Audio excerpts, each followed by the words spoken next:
The Apple Watch has been out for over 2 months now, and while it's gotten a lot of praise and criticism, what really makes it sink or swim are the apps. So here are some of the best Apple Watch apps you can get right now.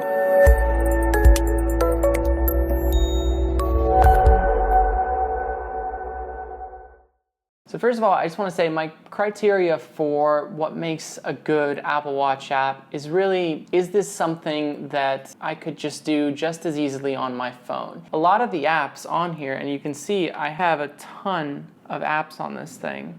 Most of them I don't use at all because the version on my phone does the exact same thing on a bigger screen and is a lot of the time more convenient than the watch. That being said, there are a few apps that are very well tailored to the Apple Watch and definitely make your purchase feel worthwhile. The first one I want to mention is the Uber app. So Uber is something that I use a lot. I live in New York City, and if you are from here, you know that around rush hour, it's almost impossible to get a taxi cab. So I tend to use it a lot when that happens. The Uber app on the watch is one of my favorites because it is super, super simple to use. You open it up and bam, you just get one button right here. It tells you how many minutes a ride is away from your current location.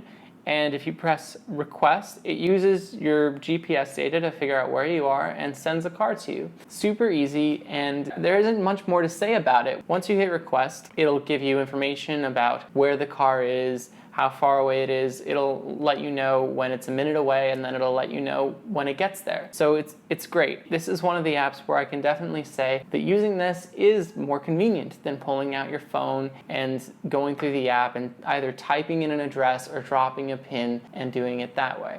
The next app on my list is CalcBot. Now, the Apple Watch doesn't come with its own native Apple-made calculator application, which is weird because it seems like something that would be so perfect for the Apple Watch. But thankfully, there are plenty of third-party applications for calculators, and my favorite is CalcBot, and I'll show you why. So you open it up here, and you have 3 choices for what to do. You can calculate, convert, or use the tip calculator. Calculate, as you might suspect, is just a regular calculator. You can do this and then use the Force Touch feature to use your operators. Now, at first I thought this is kind of inconvenient. Why do I have to go to a different page just to use my operators? Well, I think probably the decision they made is adding more buttons to the screen would take up real estate and make it more difficult to use. I don't mind at all after getting used to it going through the Force Touch page, and I think that it's probably was a good decision. Next one is convert. I don't use this as often, but you can convert between US dollars and euros, pounds and kilograms, miles and kilometers, as well as Fahrenheit and Celsius. I don't really use this as often, but it's there. The last one, and this is something I definitely use, is the tip calculator.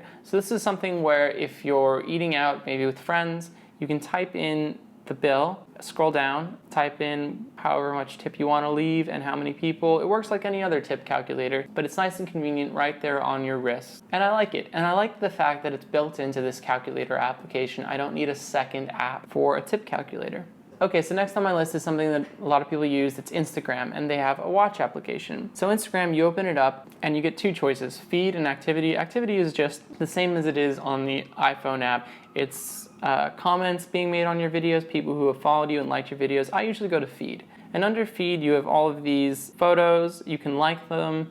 And I actually think this works well. I think that the fact that the images are square and it's a square watch face means that you're capitalizing on that screen real estate really nicely. One of the things I don't like is that you can't play the videos. If you click on a video, it tells you video. It says view on your iPhone to play video. Now that completely defeats the whole purpose. If I have to pull out my iPhone and open up the Instagram app, I might as well have just done that originally. Now obviously what I would prefer is if Instagram videos just played in the Apple Watch app, but I don't know if that's unreasonable because all of these apps are hosted on your phone, so any information that you see on your watch is really just being transferred from your phone in real time via Bluetooth. So I'm not sure if it's reasonable to ask them to provide real-time Bluetooth streaming from your phone. But if it is, I think that that would be obviously preferable to this, because a ton of people use video on Instagram. So like you're scrolling through and half of them are video, it's like you're missing out on half the content. But hopefully that's something that they improve.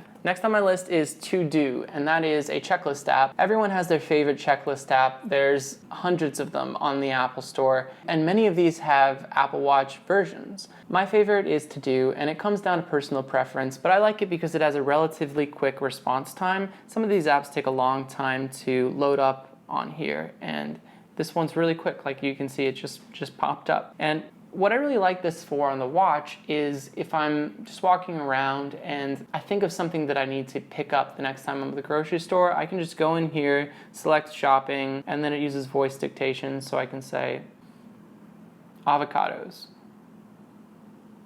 And then bam, it's added to the list, and that's synced with my phone. Next time I'm at the grocery store, I can go down this list and just check them off. So next on my list is the Yahoo Weather app. The Apple Watch actually comes with an Apple native weather application, but I don't like it. And that's really just a personal taste kind of thing. Here, I'll show it to you. This is the native weather application. And it gives you this little dial, and you can do the force touch and set what you want it to be. It's just, it doesn't look very good. The text is small. I don't really like that. And the Yahoo Weather just does things a little bit better. So here you have a very simple layout. It tells you what you need to know in big, bold letters. It's very clean, and if you scroll down, it gives you other useful information like precipitation, wind speed, sunrise and sunset in a really nice, clean, attractive way. It gives you more information about if it's going to get colder at night, what the temperature is going to drop to, stuff like that. There are plenty of these guys. If you just search for weather app, you're going to find a ton, and you can pick one that you like. But this is just the one that I found to be the best looking and to have a decent amount of information. I wanted to mention at least one game in this video, and to be honest, I'm not the biggest fan of Apple Watch games. I find most of them to be just resized versions of iPhone games, and that's not really fun. I would rather just play that on an iPhone. But there was one that stood out to me, and I played it, and I really actually enjoyed it. It's a game called Lifeline, and you might have heard of it. It's an entirely text-based game where you get messages from this astronaut who's lost in space, basically. And you ask him questions, you figure out what happened, and you try to help him get to safety. And it's a choice-based game, but also it's something that kind of follows you throughout the day. You tell him to go walk over to a mountain, and that might take a couple hours. So he'll check in with you when he gets to the mountain. It's pretty cool. So I'll open it up right now and show you. So as you can see, it's an entirely text-based game. He talks to you, and then you have a choice of what to have him do. And based on what you have him do, I'm guessing it leads to different outcomes. So it's cool. It might not be the right game for everybody. It doesn't have any graphics. It's not your traditional game. But I think it's something that's unique and works well with the Apple Watch, which is something I can't say for most of the games. So anyways, guys, those are all the apps on my list so far. It's still early. This thing has only been out for 2 months. So hopefully we get some good new apps coming soon. Let me know in the comments if there's anything you feel I've missed, or if you have any questions for me. I'll definitely get back to you. As always, if you like this video, please give it a like and be sure to subscribe, and I'll keep you updated with more videos like this. Thanks so much, guys, and I'll see you next time.